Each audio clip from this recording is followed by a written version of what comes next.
In Mexico's cartel-controlled regions, fame can be a fatal liability for a YouTuber. 5 creators, bold, funny, and outspoken, learned this the hard way, targeted for their jokes, commentary, or alleged ties to organized crime. Their stories reveal the deadly line between online influence and real-world danger in a world ruled by cartels.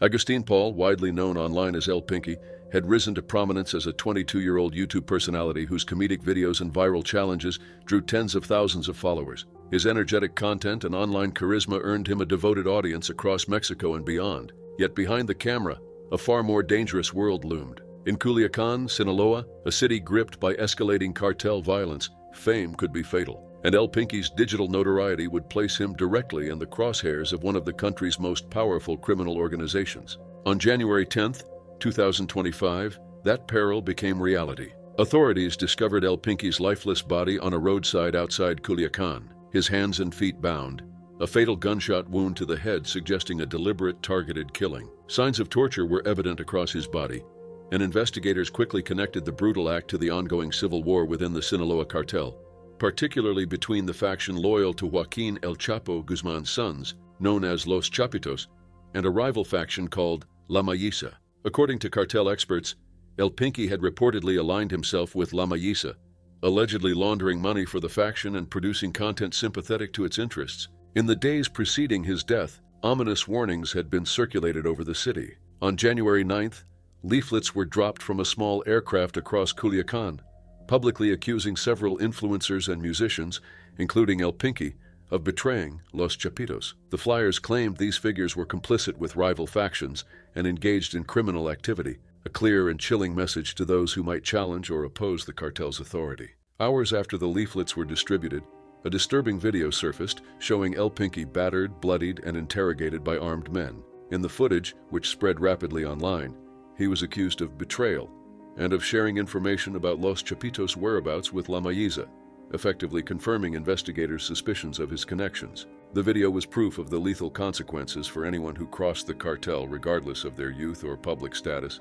El Pinky's background made him both a high-profile target and a cautionary tale. With over 97,000 subscribers on his YouTube channel, Los Plebes de Barrancos, and more than 30,000 followers on Instagram, his social media influence was considerable. The content that had won him online fame, challenges, comedic sketches, and lifestyle posts, was now entwined with dangerous real-world implications. Investigators and security experts, including Dr. Robert Bunker, have noted that social media influencers in Mexico increasingly face risks when perceived as aligned with criminal factions, and El Pinky's case exemplifies this grim trend. His execution reflected both his alleged ties to La Mayisa and the willingness of Los Chapitos to publicly punish those they deemed traitors. The aftermath of his fate sent shockwaves through Mexico's digital and influencer communities. His death marked the 6th known killing of a YouTuber linked to cartel violence in less than 3 months, with previous victims including El Gordo Perucci and other online personalities whose growing influence had made them targets. In the first week of 2025 alone, 45 deaths were reported in Sinaloa, with 32 occurring in Culiacan, alongside at least 22 kidnappings, highlighting the broader climate of fear gripping the city. For El Pinky's fans, the contrast between his last social media posts, filled with optimism and plans for the new year, and the violent reality of his death has been a source of profound shock and grief. Authorities continue to investigate the exact circumstances of his killing, though experts suggest that El Pinky's perceived association with La Mayisa made him a prime target for premeditated elimination. The distribution of flyers, the interrogation video, and the targeted attack itself all point to a calculated strategy intended to deter others from supporting rival factions. Beyond the immediate tragedy, the case illustrates a disturbing intersection between social media prominence and cartel politics, where online visibility can attract not only fans but deadly attention. In Mexico's current landscape of factional warfare, El Pinky's death serves as a grim reminder that digital fame can be fatal when it collides with organized crime.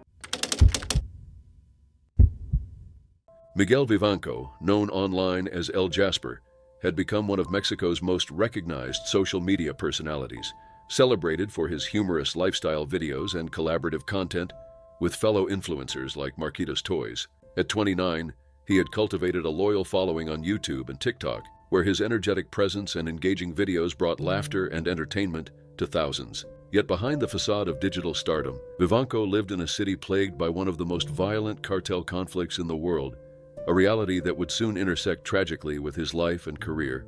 On November 21, 2024, Miguel was forcibly taken from his home in Culiacan, Sinaloa, by armed men linked to Los Chapitos, the faction of the Sinaloa cartel controlled by the sons of Joaquin El Chapo Guzman.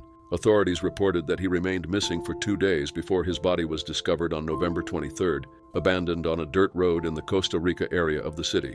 His hands were tied, his eyes sealed with tape, and his body carried unmistakable signs of torment. Investigators said he had endured 70 gunshot wounds, proof of a merciless interrogation and an intentional orchestrated killing. Shell casings from handguns and AR-15 rifles littered the ground, a grim testament to the violence that unfolded there. Investigators believe Miguel was targeted due to alleged connections to cartel operations and his inclusion on a U.S. Office of Foreign Assets Control, OFAC, sanctions list earlier that year. According to the OFAC report, Vivanco was linked to the import and distribution of fentanyl from Mexico into the United States and had coordinated related activities in Vancouver, Canada, a strategic location for the Sinaloa cartel. Authorities suggest that Miguel may have inadvertently crossed cartel boundaries, either through associations with rival factions or by displaying wealth and influence that drew attention from criminal groups. While his collaborations with other content creators and his social media presence had brought him acclaim,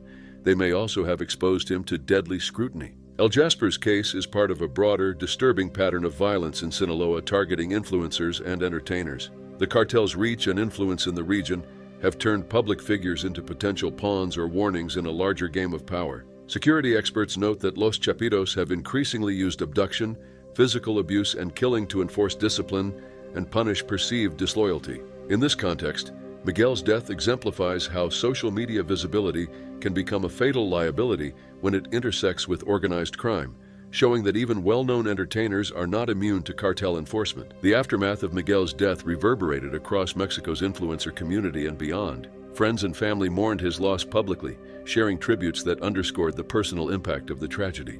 Cristo Rich, a close friend, expressed profound grief in an online post, describing Miguel as a brother and irreplaceable companion whose absence left a lasting void. Fans echoed this sentiment, grappling with the shock of losing a young creator whose life was violently cut short. Authorities continue to investigate the specifics of the killing, but the evidence points to a deliberate act of cartel retribution, intended both as punishment and as a warning to others who might challenge or cross Los Chapitos.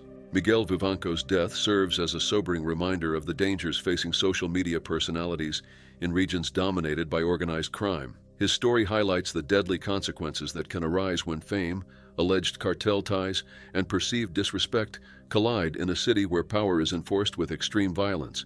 In Sinaloa, the line between entertainment and danger is perilously thin, and El Jasper's life and untimely death illustrate the high stakes that even the most visible and seemingly untouchable figures may face when they mess with the wrong cartel. Juan Luis Lagunas Rosales, widely known online as El Pirata de Culiacan, had become a striking presence in Mexico's social media landscape by the age of 17. Born in Sinaloa, he rose to fame through his audacious videos showing him drinking heavily, flaunting luxury cars, and embracing a hard-partying lifestyle that both shocked and entertained his audience. Despite his youth, Juan had amassed over 1 million followers on Facebook, 300,000 on Instagram, and 30,000 on Twitter, his content marked by a combination of humor, bravado, and reckless charm. He often used self-deprecating humor about his appearance, and his online persona projected the image of someone who lived dangerously close to the adult world he so eagerly imitated. On the night of December 18, 2017, Juan was partying in a bar in Jalisco when a group of armed men entered the establishment and opened fire. Witnesses reported that he was struck between 15 and 18 times, sustaining fatal injuries almost instantly. A 25-year-old bar employee was also caught in the attack and later died from their wounds. Authorities identified Juan by his distinctive tattoos, a pirate and a tiger, and confirmed that his body was riddled with bullet wounds, highlighting the extreme violence of the assault. Investigators believe the shooting was ordered as retaliation by Nemesio El Mencho Oseguera Cervantes, the leader of the Jalisco New Generation Cartel, CJNG, one of Mexico's fastest-growing and most violent criminal organizations. The cartel, known for kidnapping, extortion, theft, and illegal substances trafficking, has expanded its reach rapidly in recent years, becoming infamous for the ruthless enforcement of its territorial and reputational control. Days before his death, Juan had posted a viral video in which he openly mocked El Mencho, the cartel's head, in a manner that attracted widespread attention online. This act, combined with his habit of broadcasting his whereabouts on Instagram, appears to have allowed the cartel to track him down. Authorities have suggested that by publicly insulting such a powerful figure, Juan inadvertently placed himself in mortal danger. His rapid rise to fame, participation in music videos, and publicized lifestyle may have made him highly visible and vulnerable to the cartel's scrutiny. The attack at Mentatu Cantina underscored the lethal consequences of challenging or disrespecting cartel leadership in a region where criminal influence intersects with everyday life. Friends, collaborators, and fans mourned the young YouTuber, emphasizing his sense of humor, his energy, and the youthful recklessness that had defined his online presence. Colleagues noted that he had sometimes acknowledged the risks of his lifestyle, but the pace and intensity of his rise to prominence left him ill-prepared for the consequences of openly challenging one of the country's most dangerous figures.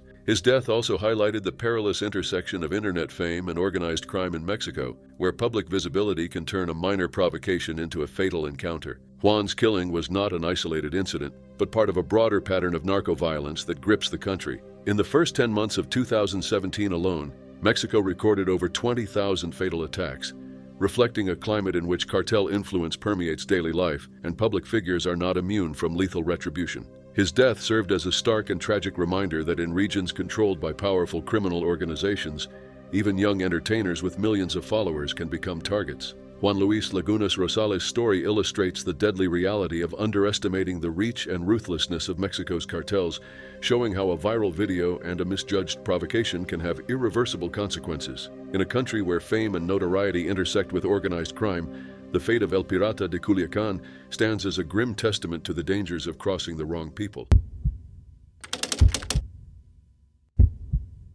Leslie Ann Pamela Montenegro del Real, widely recognized by her online persona La Nana Pelucas, had carved out a distinctive presence in Mexico's digital media by blending humor, satire, and political commentary. At 36, she ran the online news magazine El Sillón and hosted a satirical YouTube show, using a big wig, glasses, and a gossiping grandmother persona to mock politicians and expose corruption. Her fearless approach to local governance and public affairs, coupled with her rumored involvement in administering the Facebook page Denuncias Acapulco Sin Censura, where citizens anonymously reported cartel activity and police misconduct, placed her in a precarious position in one of Mexico's most violent regions, Acapulco, Guerrero. Montenegro's bold style and sharp tongue had earned her both admiration and animosity, setting the stage for a tragic confrontation with forces far beyond the reach of ordinary citizens. On the evening of February 5, 2018, Montenegro was dining at a Todos los Santos,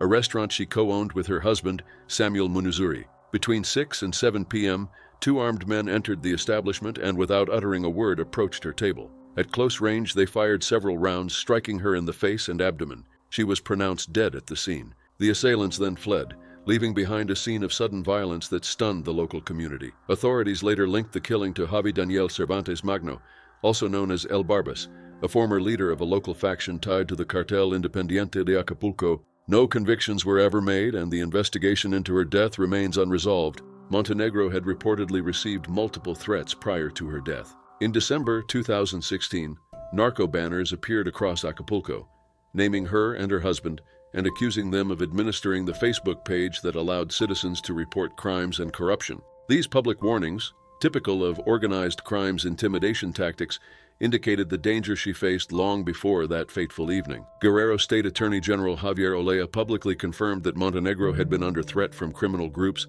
and suggested that her publications had made her a target for local officials with possible cartel ties. While some statements from authorities, including those linking her directly to the Denuncias Acapulco Sin Censura page, were disputed by her husband, they underscored the broader context of risk in which she operated. Her work as La Nana Pelucas combined irreverent humor with incisive social commentary. Through El Sillón and her YouTube channel, she satirized local politicians, highlighted cultural events, and discussed civic matters, always with a sharp wit. While her content did not explicitly report on organized crime, the perception that she exposed wrongdoing, including government complicity with criminal elements, appears to have drawn lethal attention. Local journalists noted that Montenegro was widely known for her fearless critique and her sharp tongue, making her an outspoken figure in a city where both political and criminal powers can exact deadly retribution. Her killing became emblematic of the deadly risks faced by media professionals in Mexico, a country where journalists are frequently targeted for their reporting and commentary. Between 2000 and 2022, 157 journalists were killed in Mexico. Many were silenced in an intentional, targeted manner, as was the case with Montenegro. The federal investigation into her death remains limited, with only 2 suspects arrested years later, one in 2018 nicknamed El Rusito, and another in 2020, identified by the first names Edgar Saul, though their roles and motives have never been conclusively established. Montenegro's story stands as a reminder of the lethal consequences that can follow when a content creator challenges or angers organized crime in Mexico. Her fearless online presence, her willingness to satirize political figures, and her rumored involvement in exposing criminal activity made her a high-profile target. In a city and a country where reporting and satire intersect with entrenched criminal power, the death of Leslie Ann Pamela Montenegro del Real illustrates the ultimate price journalists may pay for daring to speak openly and fearlessly. La Nana Pelucas's legacy endures in the videos and publications that continue to exemplify courage in the face of extraordinary danger. Leobardo Aispuro Soto, better known by his online persona El Gordo Perucci, had built a reputation in Culiacan, Sinaloa, as a content creator who combined humor, gaming, and social media celebrity with an audacious engagement in local culture. At 37, he amassed hundreds of thousands of followers across platforms including YouTube, TikTok, and Instagram, often posting videos of himself joking with friends, playing games, giving away small gifts in public, and occasionally flaunting firearms. Despite his playful content, Aispuro's public association with figures connected to organized crime, including influencers linked to Los Chapitos, a faction of the Sinaloa cartel, placed him in an exceptionally dangerous position. Friends and followers knew him for his irreverent humor, but his last day would reveal the lethal consequences of entangling with the wrong forces in a region dominated by cartel violence. On December 9, 2024, Aispuro and his wife, Brenda Felix, were ambushed outside their home in the 21st of March neighborhood of Culiacan. Reports indicate that 2 armed men, aware that the home's security cameras had been disabled, a fact Aispuro had mentioned in a video uploaded earlier that afternoon, intercepted the couple. The attackers opened fire indiscriminately, striking both Aispuro and his wife. Emergency services transported them to a local hospital. Aispuro was pronounced dead en route, while Brenda succumbed to her injuries during treatment. A young child also present sustained serious injuries but survived.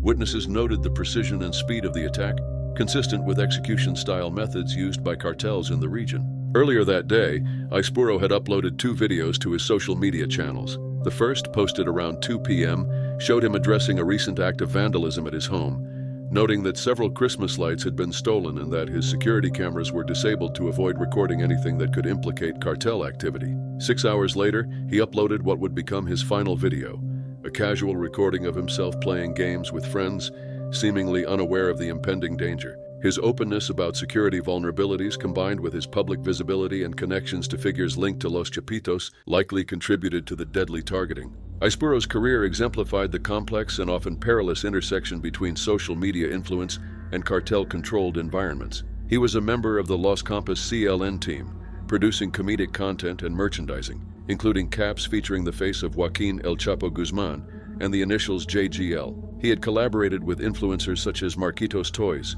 reportedly connected to Los Chapitos, and had been referenced in narco corridos recounting daring encounters with authorities while engaging in local activities. While his videos often portrayed playful adventures and humor, his occasional jokes about organized crime and his visible ties to cartel-linked figures rendered him a high-profile target in a city marked by escalating factional violence. The deaths of Aispuro and his wife occurred during a period of heightened conflict between rival Sinaloa cartel factions, notably Los Chapitos and Los Mayitos, following the arrest of Ismael El Mayo Zambada in July 2024. Within 3 months, at least 3 content creators in Culiacan had been killed, reflecting a troubling trend in which social media personalities became casualties of local narco-guerra. Authorities have not confirmed the identities of the assailants, and investigations remain ongoing, though speculation continues regarding cartel involvement and settling of scores between rival factions. Messages of mourning and condolences flooded online platforms, alongside discussions about the potential consequences of associating with criminal networks even indirectly. The execution-style killing of a prominent YouTuber in front of his home underscores the ruthless methods Mexican cartels use to assert control, punish perceived collaborators, and intimidate public figures. In Sinaloa, where digital influence intersects with organized crime, the story of El Gordo Perucci serves as a chilling reminder that notoriety and humor cannot shield individuals from the deadly realities of cartel power.